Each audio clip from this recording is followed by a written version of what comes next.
जय हिंद, नमस्कार। क्षेत्रमिति का प्रीवियस ईयर क्वेश्चन हम लोग कर रहे हैं, जिसमें कि चतुर्भुज का तीसरा लेक्चर है।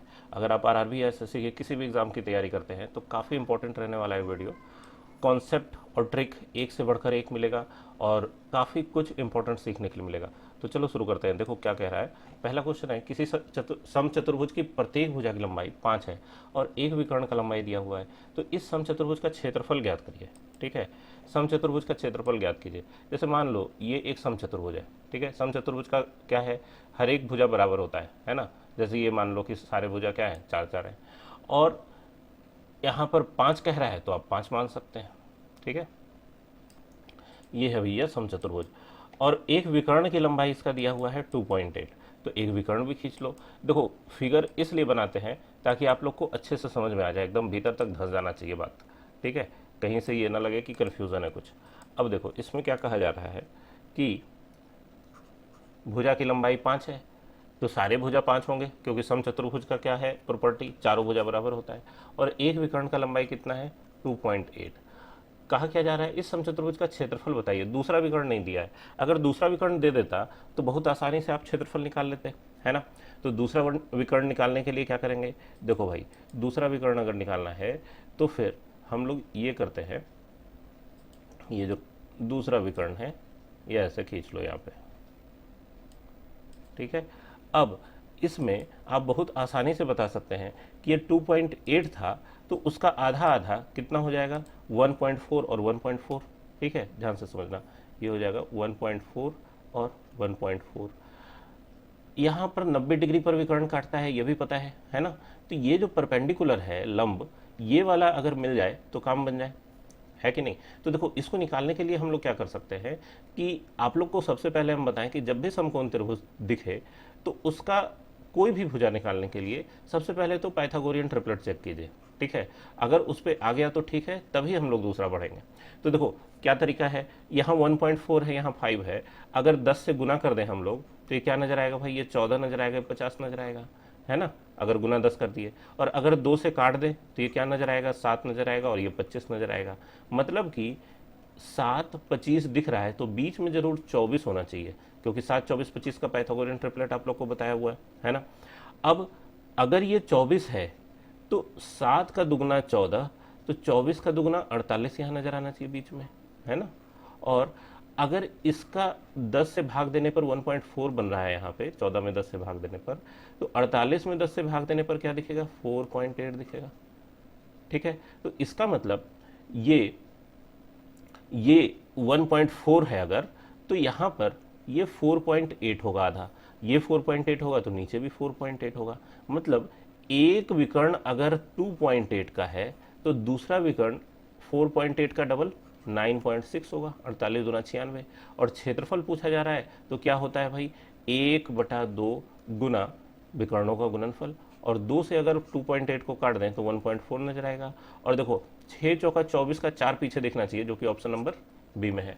तो आ रहा बात समझ में, यही होगा। अब यहाँ पे गुना करके अपना समय खराब मत करना, एग्जाम में टाइम बहुत कीमती होता है, इसलिए हम बीच बीच में बताते रहते हैं हर क्वेश्चन में कि कहाँ पे आप कैलकुलेशन में समय बचा सकते हैं। ठीक है, तो अगला क्वेश्चन देखो, एक समचतुर्भुज की एक भुजा 37 है और इसका क्षेत्रफल कितना है भाई, 840।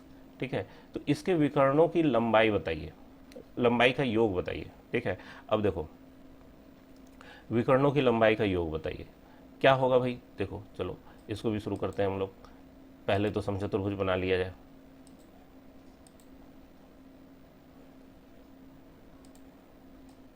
ये मान लो एक समचतुर्भुज है। ठीक है, ये एक समचतुर्भुज है। इसमें कहा जा रहा है कि एक भुजा है 37। ठीक है, एक भुजा है 37 और क्षेत्रफल है 840। विकर्ण इसका खींच लो पहले, एक विकर्ण ये हो गया, दूसरा विकर्ण ये हो गया। ठीक है, अब देखो इसमें एक भुजा इसका दिया हुआ है 37, पूरा क्षेत्रफल है 840। तो कायदे से देखा जाए तो आप ये कह सकते हैं कि 1/2 गुना विकर्णों का गुणनफल d1 इंटू d2। ठीक है, कितना है भाई, 840। इसका मतलब आप क्या कह सकते हैं कि d1 इंटू d2 दोनों विकर्णों का गुणनफल कितना है, तो 840 का दुगना 1680 है ना। और विकर्ण की लंबाइयों का योग पूछ रहा है, मतलब d1 प्लस d2 पूछ रहा है। अच्छा देखो, अगर दोनों विकर्ण d1 d2 है तो यहाँ d1 बटा 2 और ये d2 बटा 2 होगा, है ना। अगर हम लोग पाइथागोरियन फॉर्मूला लगाएं तब देखो क्या हो सकता है, d1 बटा 2 का होल स्क्वायर प्लस d2 बटा 2 का होल स्क्वायर बराबर 37 का स्क्वायर, है ना। d1 बटा 2 का होल स्क्वायर प्लस d2 बटा 2 का होल स्क्वायर बराबर कितना, 37 का स्क्वायर। तो इससे आप क्या कर सकते हैं भाई, 37 का स्क्वायर कितना होता है, 37 का स्क्वायर होता है 1369। 37 का स्क्वायर कितना होता है, 1369। मतलब इसको ये लिखा जा सकता है कि d1 का स्क्वायर प्लस d2 का स्क्वायर बराबर 1369 गुना 4, और इसको गुना करेंगे तो फिर कुछ आएगा वैल्यू, ठीक है। और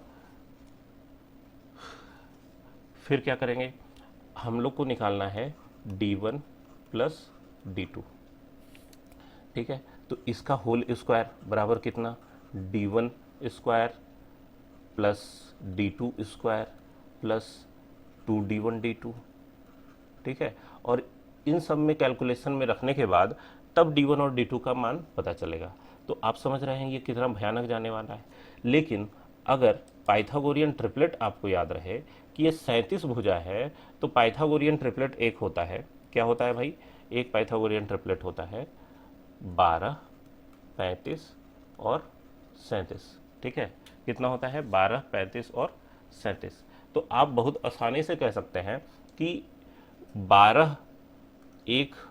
12 ये होगा और 35 ये होगा।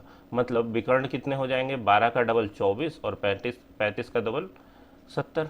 और आप इसका क्षेत्रफल भी निकाल के देख सकते हैं, 1/2 गुना 24 गुना 70, मतलब 2 से अगर 24 काट दें तो क्या नजर आएगा, 12, और 12 गुना 70 कितना होता है, 840। तो फिट बैठ रहा है मामला इसमें, ठीक है। तो इसीलिए पाइथागोरियन ट्रिपलेट जब आप याद रखते हैं तो इतना बड़ा जो ये कैलकुलेशन है, इससे हम लोग बच जाते हैं एग्जाम में, करके आंसर तो आ जाएगा, लेकिन इतना मेहनत करने से क्या होगा कि बहुत सारा समय बर्बाद हो जाएगा। तो इससे बचना है, ठीक है। तो पूछा क्या जा रहा है, विकर्णों की लंबाई, तो विकर्ण की लंबाई कितनी होगी, 24 और 70। इनका योग पूछे तो जोड़ दो, 24 प्लस 70 कितना होगा भाई, बताओ, 94। Option number B. आया बात समझ में। अगला देखो, एक समचतुर्भुज का परिमाप 56 सेंटीमीटर है, उसके विकर्णों में से एक की लंबाई 26 है ना। विकर्णों में से क्या है, एक की लंबाई 26 है। तो समचतुर्भुज के दूसरे विकर्ण की लंबाई बताइए। अब परिमाप अगर 56 है तो हर भुजा कितना का होगा, 14 का होगा। नहीं, परिमाप अगर 56 है तो हर एक भुजा उसका 14 का होगा।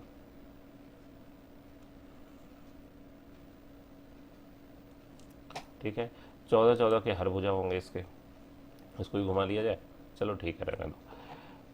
कितना होगा भाई, 14, 40। ध्यान से समझना, देखो आराम आराम से समझोगे तो कोई दिक्कत नहीं होगा, हड़बड़ वाला काम गड़बड़ होता है। विकर्ण में से एक की लंबाई है 26, तो उसका आधा कितना हो जाएगा भाई, 13।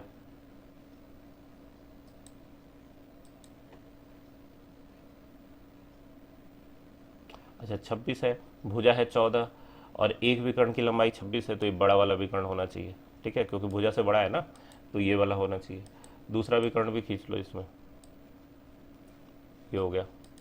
तो अगर 26 था तो उसका आधा कितना होगा, 13,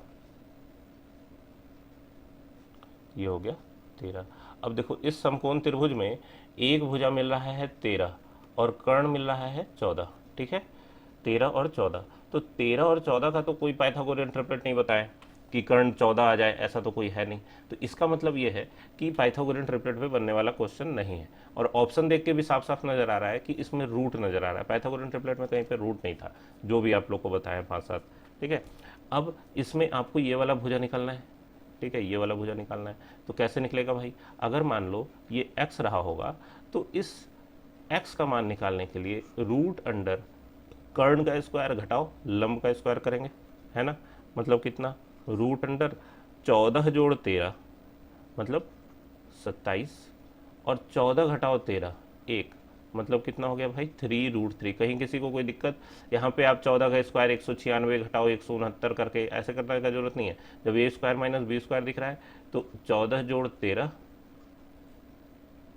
ठीक है, 14 जोड़ 13 फिर 14 घटाओ 13 करके बना सकते हैं, ठीक है। a plus B into A minus B, तो x का मान मिल गया। अब x का मान मिल गया तो 2x का मान कितना होगा भाई, तो इसका डबल 6√3। ऑप्शन नंबर सी इसका आंसर हो गया, है ना। ये क्या है भाई, विकर्ण। आ रहा बात समझ में। अगला क्वेश्चन देखा जाए, समानांतर चतुर्भुज की भुजा 12 और 17 है, यदि विकर्णों में से एक की लंबाई 25 है तो समानांतर चतुर्भुज का क्षेत्रफल क्या है। अब समानांतर चतुर्भुज क्या होता है, सम चतुर्भुज का बड़ा भाई, है ना। मतलब सम चतुर्भुज में चारों भुजा बराबर होता था, इसमें चारों भुजा बराबर होना जरूरी नहीं है, कुछ इस तरीके का भी रह सकता है, ठीक है। और इसमें क्या कहा जा रहा है, भुजा क्या है 12 और 17, तो भुजा खींच लो यहाँ पे 12 और 17, ठीक है। और बोला जा रहा है कि एक विकर्ण है 25 का, तो एक विकर्ण इसमें 25 का होना चाहिए, एक विकर्ण इसमें डालो, ये 25 सेंटीमीटर का एक विकर्ण है। अब बोला जा रहा है क्या कि समानांतर चतुर्भुज का क्षेत्रफल कितना होगा, ठीक है 25। अच्छा, इसमें आप ये कह सकते हैं कि समानांतर चतुर्भुज का क्षेत्रफल तो सर बताए थे कि आधार गुना ऊंचाई होता है ना, ऊंचाई होता है आधार गुना ऊंचाई। तो ऊंचाई इसमें निकालना पड़ेगा, नहीं तो ऊंचाई निकालने के लिए क्या करेंगे, तो ऊंचाई कैसे निकलता है, जब किसी त्रिभुज की तीनों भुजा दी हुई होती है तो तरीका ये होता है कि पहले त्रिभुज का क्षेत्रफल निकालो। मतलब कि चूंकि तीनों भुजा दिया हुआ है तो त्रिभुज का क्षेत्रफल निकालने के लिए हीरोज फॉर्मूला लगाना होगा, ठीक है। उसके अलावा तो कोई उपाय नहीं है, समकोण त्रिभुज रहता तो और जुगाड़ हम लोग दूसरा लगा लेते, या समद्विबाहु या समबाहु होता तो, ठीक है। लेकिन ये तो वैसा दिख नहीं रहा, तो हीरोज फॉर्मूला लगा के इसको निकालेंगे। फिर 1/2 गुना आधार गुना ऊंचाई से बराबर करके आधार निकालेंगे, फिर हम लोग आधार गुना ऊंचाई करेंगे। तो भाई इतना मेहनत क्यों करें, हम लोग सीधा सीधा ये कह सकते हैं कि जब एक त्रिभुज का क्षेत्रफल मिल जाएगा तो उसको दुगना कर देंगे तो पूरा क्षेत्रफल मिल जाएगा। क्योंकि त्रिभुज का क्षेत्रफल हम लोग जानते हैं 1/2 गुना आधार गुना ऊंचाई होता है, बेस इंटू हाइट। और ये समानांतर चतुर्भुज का क्षेत्रफल क्या होता है, आधार गुना ऊंचाई, नहीं तो इसका डबल, एक त्रिभुज का क्षेत्रफल निकाल के डबल भी कर दोगे तो भी हम लोग क्षेत्रफल निकाल सकते हैं बहुत आसानी से। तो क्षेत्रफल कैसे निकालना है, तो निकालेंगे कैसे, हीरोज फॉर्मूला से। हीरोज फॉर्मूला के लिए सबसे पहले चाहिए एस, जो कि a plus B plus c/2 होता है ना। आप लोगों को पता है तीनों भुजाओं का जोड़ का आधा, तो इसको जोड़ो 12 जोड़ 17 जोड़ 25, 12 जोड़ 17 जोड़ 25 बटा में 2 कितना होगा भाई, 17 10 27 2 29, है ना। 29 और 25 जोड़ेंगे तो 54, 54 का आधा कितना हो गया 27, ठीक है। 54 का आधा 27, आ रहा बात समझ में, 54 का आधा हो गया 27। अब एस जबकि मिल चुका है तो क्षेत्रफल कितना होगा, root under s into s minus a, मतलब 27 गुना 27 घटाओ 12 इंटू 27 घटाओ 17 इंटू 27 घटाओ 25, ठीक है। यहाँ से ये हो गया बराबर रूट अंडर 27। अच्छा, ये जो हम यहाँ पे डायरेक्ट लिख रहे हैं, कहीं किसी को कन्फ्यूज़न तो नहीं है, फॉर्मूला होता है क्षेत्रफल निकालने का root under s into s minus a into s minus b into s minus c, ठीक है, याद रखना भाई इसको। अच्छा, 27 में से 12 जाएगा तो कितना आएगा भाई 15, है ना, 15 12 27 होता है। 17 जाएगा तो आएगा 10 और 27 में से 25 जाएगा तो आएगा 2। अब देखो यहाँ पे गुना करके मेहनत नहीं करना है, तो गुना करके बड़ा कर लोगे फिर वर्गमूल निकालने में मेहनत लगेगा। तो हम सीधा ये कह सकते हैं कि 27 क्या है 3 गुना 3 गुना 3, 15 है 3 गुना 5, 10 क्या है 5 गुना 2 और 2 क्या है 2, ठीक है। और तरीका ये है कि सब का जिसका जिसका जोड़ा है सब एक एक बाहर आएगा, 2 3 और 2 3, मतलब 4 3 में से 2 बार 3 बाहर आ जाएगा, ठीक है। 2 बार 5 में से 1 5 बाहर आ जाएगा, 2 बार 2 में से 1 2 बाहर आ जाएगा, मतलब कितना 3 3 9 9 5 45 दूना 90, ठीक है। तो ऑप्शन हो गया, सॉरी ये तो 90 हुआ। अब 90 एक त्रिभुज का क्षेत्रफल है तो उसका डबल कितना हो जाएगा 180, जो कि ऑप्शन नंबर डी में है। आ रहा बात समझ में, कहीं किसी को कोई दिक्कत तकलीफ परेशानी हो तो आप बता सकते हैं कमेंट में, ठीक है, मैथ से रिलेटेड और कुछ नहीं। अगला देखो, एक समचतुर्भुज के विकर्ण 12 और 16 है। समचतुर्भुज की सभी भुजाओं के मध्य बिंदु को मिलाने से बनी आकृति का क्षेत्रफल। तो बढ़िया क्वेश्चन नहीं है, ठीक है। कैसा है समचतुर्भुज? देखो मान लो ये एक समचतुर्भुज है, ठीक है, ये एक समचतुर्भुज है, ठीक है। अब इसमें क्या कहा जा रहा है कि सभी भुजाओं के मध्य बिंदुओं को मिलाने से बनी आकृति। तो सभी भुजाओं के मध्य बिंदु को अगर हम लोग मिलाएं तो देखो, अगर मान लो यहाँ पे इस मध्य बिंदु से इसको मिलाएं, ठीक है, फिर इस मध्य बिंदु से इसके मध्य बिंदु को मिलाएं, फिर इसके मध्य बिंदु से इसको मिलाएं, फिर इसके मध्य बिंदु से इसको मिलाएं, ठीक है। ये जो आकृति बनी है इसका क्षेत्रफल पूछा जाता है। तो देखो कायदे से क्या है ना, याद रखो, अगर मध्य बिंदुओं को मिलाने से हम लोग जो बना रहे हैं वो भी समचतुर्भुज ही होगा, तो ये हरे वाले का क्षेत्रफल जो है बड़े वाले के क्षेत्रफल का आधा होगा। मतलब कि बड़ा वाला का विकर्ण आपको दिया हुआ है 12 और 16, तो 12 और 16 दिया हुआ है, तो हम लोग कह सकते हैं कि 1/2 गुना विकर्णों का गुणनफल 12 गुना 16, ठीक है। ये बड़े वाले समचतुर्भुज का क्षेत्रफल है, और जो अंदर समचतुर्भुज बन रहा है वो इसका भी आधा होगा। तो 2 दूना 4 से इसको काट दोगे तो 3 बार में कटेगा, और 16 3 48 इसका आंसर हो जाएगा, ऑप्शन नंबर सी। आ रहा बात समझ में? तो ऐसा होता क्यों है ये भी समझ लो। ऐसा इसलिए होता है क्योंकि देखो अभी आपको प्रैक्टिकली सामने नजर आ जाएगा ऐसा क्यों हो रहा है। ये बड़े वाले का विकर्ण खींचो, ये है विकर्ण, ठीक है, ये हो गया। अब इसमें हम लोग क्या करेंगे कि अंदर जो ये है इसका भी हम लोग विकर्ण खींच लेते हैं, जो अंदर ये समचतुर्भुज बना है, ठीक है। तो कायदे से आप अगर देखेंगे ध्यान से तो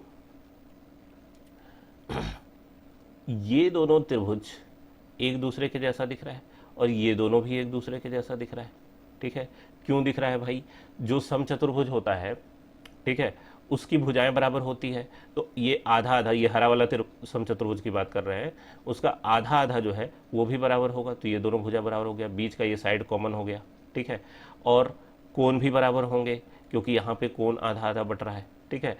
कई चीजें दोनों त्रिभुज में मतलब आपको एक जैसे मिल जाएंगी, ठीक है, कई चीजें नहीं, सारी चीजें। तो उससे क्या होगा कि दोनों त्रिभुज क्या हो जाएंगे? कॉन्ग्रुएंट ट्रायंगल हो जाएंगे, ठीक है। क्योंकि यहाँ पे प्रूफ करके दिखाएंगे तो हर एक के लिए काफी लंबा हो जाएगा, तो आप इसको महसूस कर सकते हैं कि ये सारे बराबर हैं, ठीक है। इन दोनों त्रिभुजों में भी देखो ये वाला हिस्सा जो है, ये वाला भुजा ये इसके बराबर होगा, ठीक है, इसके बराबर होगा। ये बीच में कॉमन है, ये जो आधा आधा बट रहा है, ठीक है, ये सारे बराबर होंगे। तो आप ये देख सकते हैं कि हम लोग हरे वाले समचतुर्भुज के भीतर कितने एक्स हैं? तो 1 2 3 4 5 6 7 8 एक्स है, बाहर से भी 8 एक्स है, तो 8 8 टोटल 16 एक्स है। तो इसका मतलब कहने का ये है कि हरा वाला समचतुर्भुज का एरिया 8 एक्स है और टोटल का 16 है, तो उसका ये आधा हो गया, सीधी सी बात है। तो बस इतना सा बात इसमें समझना था, ठीक है। इसको बहुत आसानी से प्रूव कर सकते हो, इसमें कोई ये मुश्किल चीज़ नहीं है, ठीक है, सारे एक दूसरे के आइडेंटिकल है। अगला क्वेश्चन देखो, एक समचतुर्भुज का क्षेत्रफल 216 है, इसके विकर्ण की लंबाई 24 है, समचतुर्भुज के प्रत्येक भुजा की लंबाई क्या होगी? ठीक है,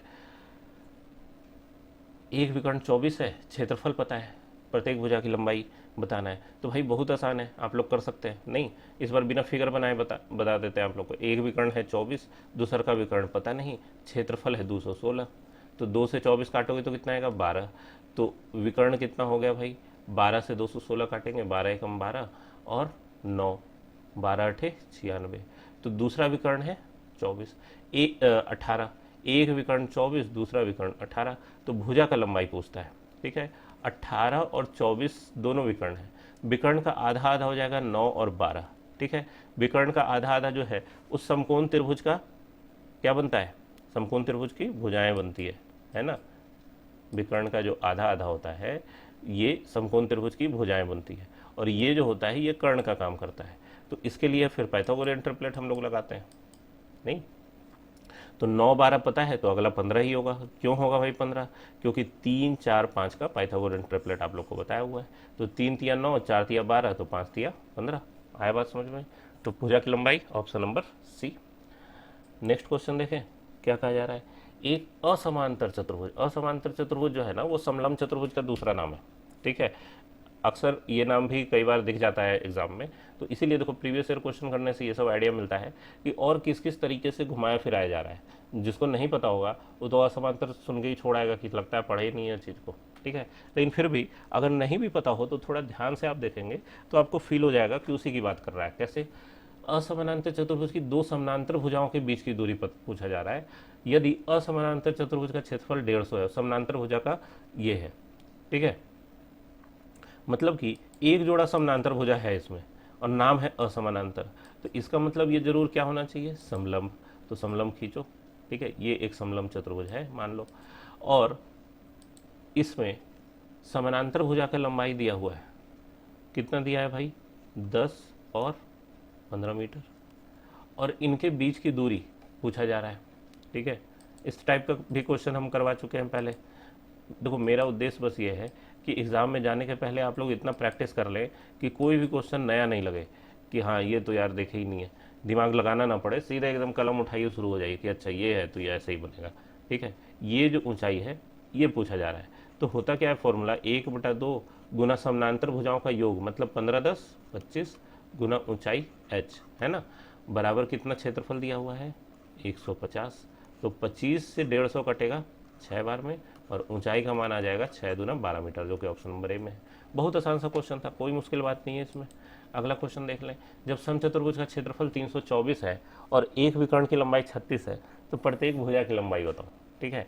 तो अभी जस्ट ऐसा क्वेश्चन हम लोग पीछे कर चुके हैं 76 नंबर में। क्षेत्रफल पता है, एक विकर्ण पता है, कैसे इसको बनाए थे, सेम तरीके से आप लोग इस 78 नंबर का आंसर जो है बताइए कमेंट में, ठीक है।